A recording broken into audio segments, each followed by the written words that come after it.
റോഡിലൂടെയാണാടാ cycle ഓടിക്കുന്നേ. ഒരു കൊലക്കേസ് കഴിഞ്ഞ് ഇറങ്ങിയുള്ളൂ, വെറുതെ എന്നെ വീണ്ടും ജയിലിൽ കയറ്റിക്കരുത്. ചേട്ടാ ഇന്നത്തെ കേരള അതെന്താ നാളെ കേരളം ഇല്ലേ? ശിക്ഷയുടെ കാലാവധി തീർന്നോ താമോ? തീർന്നു. പക്ഷെ ഒരുത്തനെ തട്ടിയിട്ട് ഉടനെ തന്നെ തിരിച്ചു പോണം. 2 ഔൺസ് ദശമൂലം. അരിഷ്ടം കഴിക്കുന്നുണ്ട്. അപ്പൊ തല്ലു നടത്താൻ പോവുകയാ. ആരാ കക്ഷി? കൊലക്കേസിൽ എനിക്കെതിരെ സാക്ഷി പറഞ്ഞ സുരേഷ് ഇല്ലേ, അവനെ തന്നെ. കൊലക്കേസോ? വാ, വാഴത്തോട്ടത്തിൽ നിന്ന് കൊലവെട്ടിയ കേസില്ലേ, ആ നായിന്റെ മോനല്ലേ എനിക്കെതിരെ പോലീസിന് മൊഴി കൊടുത്തത്. അവന്റെ കണക്ക് തീർത്തിട്ട് എന്നെ ബാക്കി കാര്യം. അരിഷ്ടം കുടിച്ച വകയിൽ ഇവിടെ കുറച്ച് കണക്ക് ബാക്കി. എന്തോ എങ്ങനെ? ഇനി കുറച്ച് ധന്വന്തരി കുഴമ്പെടുത്ത് വെച്ചോ. ആടി കഴിഞ്ഞ് തിരിച്ചു വരുമ്പോ എനിക്കൊന്ന് പുരട്ടാനാ. ബുദ്ധിജീവിടാ, എടാ ഇന്നെങ്കിലും പോയി അടിച്ചനച്ച് കുളിച്ചിട്ട് വേണമെങ്കിൽ അവന്റെ ബോഡിക്ക് റീത്ത് വെക്കാൻ പാടാ. എല്ലാത്തിനും കാണിച്ചു തരാം. ഇങ്ങനെ പേടിക്കലടാ ആണുങ്ങളെ വില കളയാനായിട്ട്. എടാ തെണ്ടി സുരേഷ്, നീ എനിക്കെതിരെ സാക്ഷി പറയുമല്ലടാ. ധൈര്യം ഉണ്ടെങ്കിൽ ഇറങ്ങി വാടാ, ഇല്ലെങ്കിൽ ഞാൻ അങ്ങോട്ട് വരാടാ. ഇന്ന് നിന്റെ അവസാനമാടാ. എന്താ സംഭവം? ദശമൂലം ആ സുരേഷിനകത്തിട്ട് തല്ലി ചതക്കുക. സുരേഷ് കഴിഞ്ഞ ദിവസം വീട് മാറിപ്പോയില്ലേ? ഇപ്പൊ ഇവിടെ പുതിയ CI അല്ലേ താമസിക്കുന്ന? സർക്കിളാ. ഞങ്ങള് പഴയ ഫ്രണ്ട്സാ. ഉറക്കം വന്നോണ്ട് തോളിലിട്ടതാ. 2 ഓലക്കീറോ വെള്ള തുണി എടുത്തോളൂ എന്നെ മൂടാൻ. തൂക്കിയെടുത്ത് വണ്ടിയിലോട്ട് ഇടോ. ഇനിയും തല്ലാൻ കൊണ്ടുപോകുന്നെങ്കിൽ ഒറ്റ അടിക്കാൻ തീർത്തേക്കണം. ഇല്ലെങ്കിൽ എല്ലാരും കൂടെ എടുത്തിട്ട് ഇടിച്ച് എനിക്ക് ഇങ്ങനെയാണെന്ന് നിറയിക്കാൻ വയ്യ. ചവിട്ടി തിരുമിയാലേ ശരിക്കും ഗുണമുണ്ടാവും. ചവിട്ടി തിരുമണ്ട സർക്കിളേമാൻ, ശരിക്കും ചവിട്ടി തിരുമിയതാ. ഇവിടെ വേദനയുണ്ടോ? അവിടെ ഉണ്ട്. അയ്യോ, ഇത് തിരുമല കൊണ്ട് ശരിയാവൂല. എടോ, മേജർ ഓപ്പറേഷൻ വേണം. അതെന്തിന്? എന്റെ ചെറുകുടലും വൻകുടലും പിണഞ്ഞു കിടക്കുക. കൈയെടുക്കണം അങ്ങോട്ട്. അണ്ടർവെയറിന്റെ വള്ളി കയറി പിടിച്ചിട്ട് ചെറുകുടലും വൻകുടലെന്ന് വൈദ്യന്മാരെ പറയിപ്പിക്കാൻ വേണ്ടി. എതിർകക്ഷി ഇത്തിരി സ്ട്രോങ് ആയതുകൊണ്ട് അല്പം സൂക്ഷിച്ച് കളിക്കണം. എന്തിനും ഉടനടി പ്രതികരിക്കാൻ നിൽക്കരുത്. സാറ് തോറ്റു നിൽക്കുകയാണെന്ന് അയാൾക്ക് തോന്നണം. എന്നിട്ട് അവസരം വരുമ്പോ വെട്ടിലാക്കണം. നമസ്കാരം സാറേ.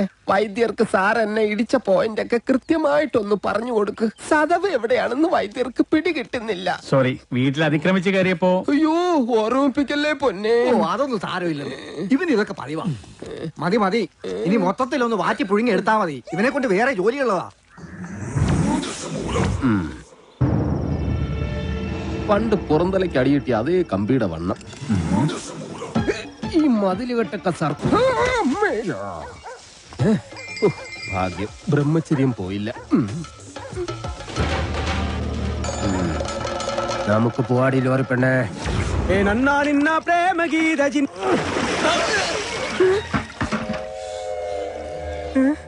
ഇവിടെ കിടന്ന ലോറി എന്തി? KD 2829. നിങ്ങളാരാ? ഊമകളാ? ഹലോ, ആ മുരുക, നമ്മുടെ കാണാതെ പോയി ലോറി കിട്ടി. പക്ഷെ എന്നെ കിട്ടണമെങ്കിൽ നിങ്ങൾ ഇവിടെ വരണം. ലോറി ഇപ്പൊ എവിടെ ഉണ്ട്? ലോറി അന്നാ കസേരപ്പുറത്ത് വന്ന അമ്മാവനില്ലേ, ആ അമ്മാവന്റെ വീട്ടിലേക്ക് കേറ്റി പാർക്ക് ചെയ്തിരിക്കുക.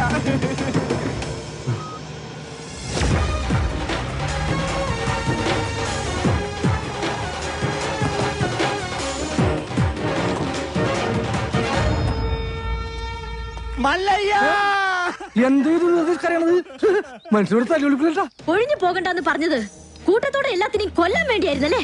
എല്ലാം തകർത്ത് കളയുന്ന ഇയാള് പറഞ്ഞപ്പോ ഇത്രയും ചെയ്തു കളയുന്നു ഞങ്ങൾ കരുതിയില്ല. ഇന്നലെ രാത്രി ആശാനും മക്കളും കാവിൽ കഥകളി കാണാൻ പോയില്ലായിരുന്നുവെങ്കിൽ എന്താകുമായിരുന്നു ഇവരുടെ കഥ? എന്നും ഈ വരാന്തയിൽ കിടന്നുറങ്ങിയിരുന്നു ഞാൻ. ഒരിറ്റു സ്നേഹത്തിന് വേണ്ടി നടത്തറ വാസന്തിയുടെ വീട്ടിൽ പോയില്ലായിരുന്നുവെങ്കിൽ എന്താകുമായിരുന്നു എന്റെ കഥ?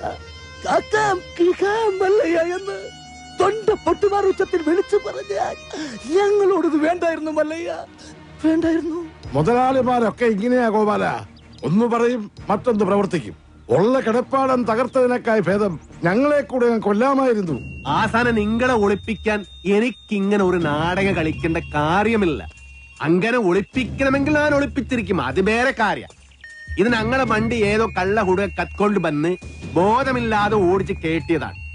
അല്ലാതെ ഞാൻ നിങ്ങളോട് അങ്ങനെ ചെയ്യുമോ? മല്ലയ്യ അത്ര നല്ല ദുഷ്ടനല്ല. കാര്യം അറിയാതെ ഇവനെ ഇങ്ങനെ ഉപദ്രവിച്ച് നിങ്ങളോട് ഇങ്ങനല്ല പെരുമാറണ്ട. എന്തൊക്കെയായാലും നിങ്ങളുടെ ഈ ലോറിയല്ലേ ഞങ്ങളുടെ വീട് തകർത്തത്. അപ്പൊ സമാധാനം പറയേണ്ടത് അതിന്റെ ഉടമസ്ഥരായ നിങ്ങൾ തന്നെയാ. ഒരുപാട് കഷ്ടപ്പെട്ട് പണിയെടുത്തുണ്ടാക്കിയ വീട് ഈ കാണുന്നത് അറിയോ? നിങ്ങൾ വിഷമിക്കണ്ട. നിങ്ങൾ വീട് ഇതിൽ നല്ലതായിട്ട് ഞങ്ങൾ കെട്ടിച്ചു വിടും. അത് ന്യായം. ഏതോ മോഷ്ടാവ് കാണിച്ച അക്രമത്തിന് ഞങ്ങൾ എന്തിനു വീട് പണിഞ്ഞു തരണം എന്നൊക്കെ പറഞ്ഞ് വേണമെങ്കിൽ ഞങ്ങൾക്ക് ഒഴിയാം. പക്ഷേ ഞങ്ങൾ അങ്ങനെ ഒഴിയില്ല. കാരണം ഞങ്ങൾ മനസാക്ഷിയുള്ളവരാ. ഈ വീട് എന്റെ മേൽനോട്ടത്തിൽ ഞാൻ നേരിട്ട് നിന്ന് പണിപ്പിച്ചു മകനെ.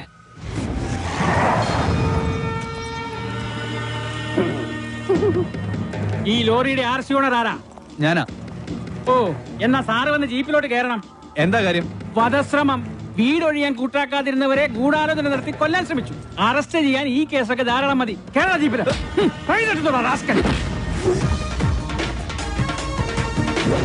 ഒരാളിവിടെ നിൽക്കുന്നുണ്ടല്ലോ സാറേ. വെഡ്ബെടി, ഇതെല്ലാം സുമ്നെ ബേജാർ. വേണ്ട സാറേ, നമ്മുടെ പിടിയിൽ നിൽക്കില്ല. എന്റെ ലാറിക്കദ്ദ കള്ളനെ നിങ്ങൾ ആദ്യം പിടിക്കും, ബാക്കി പിന്നെ ആലോചിക്കും. അവര് വീട് പണിതു തരാമെന്ന് പറഞ്ഞിട്ടുണ്ട്. അതുകൊണ്ട് ഞങ്ങൾക്ക് ഈ കേസിൽ യാതൊരു പരാതിയില്ല. സാറന്മാര് പോണം. കേട്ടില്ലേ സാറേ, അവർക്ക് പരാതിയില്ലെങ്കിൽ പിന്നെ സംഗതി പുലിവാലാകെ.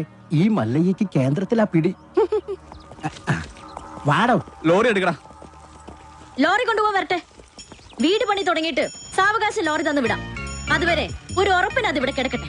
ഇവളിന്ത തുമ്പ കഷ്ടാക്കിത്തെ പേറിയേനു. എന്നാ പേർന്ന് എന്റെ മല്ലയ്യ കല്യാണം കഴിക്കാത്ത പെൺപിള്ളേരോടാണോ പേരെന്നാണ് ചോദിക്കുന്നത്?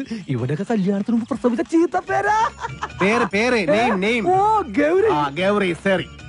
വീട് പണി കളിഞ്ഞ് സാവകാശം വണ്ടി തന്നു വിടാം. അതുവരെ വണ്ടി അവിടെ കിടക്കട്ടെ ഒരു ഉറപ്പിന്. എടാ വണ്ടി തൽക്കാലം മാറ്റിയിട്. ഗൗരിക്ക് സന്തോഷമായില്ല. വണ്ടി എടുത്തോ. ആൾക്കാരൊക്കെ ഒന്ന് മാറിക്കുന്നേ. തലയിൽ വല്ല ഓടാ കീടാ വീണ ആശുപത്രി കൊണ്ടുപോകാൻ ഞങ്ങളെ പറ്റില്ല. മാറിക്ക്. പോട്ടെ റൈറ്റ് പോട്ടെ. പേടിക്കണ്ട. വല്ലതും പറ്റിയാ? വടിവാളായിട്ട് എനിക്ക് ചുറ്റും 8 പേരാ. അത് നിസ്സാർക്കാരല്ല, വടക്കമ്മലെന്നുള്ള ടീം. ചട്ടമ്പിയായി ജനിച്ചു പോയില്ലേ, ഓടാൻ പറ്റുമോ? പലപ്പോഴായിട്ട് ഓടിയിട്ടുള്ളല്ലേ, പിന്നെന്താ? ചുറ്റും വടിവാളായിട്ട് നിൽക്കുമ്പോ ഓടാൻ ഗ്യാപ്പ് വേണ്ടേ? മാത്രമല്ല, ലോറിയുടെ സ്റ്റിയറിംഗ് ഇതാ ഈ നെഞ്ചിലും. സ്റ്റിയറിംഗ് അല്ല, ഈ ലോറി തൊഴിലാളികളാണല്ലോ അധികം ഗുണ്ടകളും. അങ്ങനെ അരമണിക്കൂർ കഴിഞ്ഞ് ബോധം തെളിയുമ്പോ ഞാൻ അബോധാവസ്ഥയിൽ കിടക്കായിരുന്നു. ഒരു കണക്കിന് ഞാൻ ലോറിക്ക് അടിയുന്നു. റോട്ടിൽ നിന്ന് എഴുന്നേറ്റ് നേരെ പൈപ്പിന്റെ മുട്ടി പോയിട്ട് മൂത്രം പോയ ജട്ടിയും കഴുകി നേരെ ആശുപത്രിയിലേക്ക് പോയി. ഓ ശിവനേ, ഇതെന്ത് പറ്റി ഗോപാല? എല്ലാരും തലയിലും കെട്ടാണല്ല. ജന്മദിനോ ഒന്ന് ആചരിക്കാമെന്ന് കരുതി. അറിഞ്ഞില്ലേ നിങ്ങള്? ഏതോ പരമനാറി മല്ലയുടെ ലോറിയും കെട്ടിന് പോണ വഴി നിയന്ത്രണം വിട്ട ആശാന്റെ ഹൗസിംഗ് നടത്തില്ലേ? അത് ഞങ്ങൾ അറിഞ്ഞല്ലോ. ഏതവനാണ് ലോറി കത്തതെന്ന് മല്ലയ്ക്ക് വിവരം കിട്ടിയിട്ടുണ്ട്. ദമു, എന്ത് പറ്റിയടാ? ചായ നെറുകന്തലേ കയറി ബ്ലോക്ക് ആയതാ.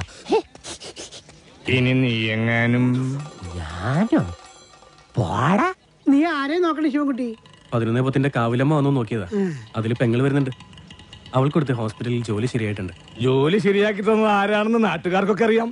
അത്ര വലിയ ബന്ധങ്ങളിലേക്ക് പോണോ ശിവൻകുട്ടി? റേഷൻ കട മറന്ന് മണ്ണെണ്ണ വാങ്ങണോ?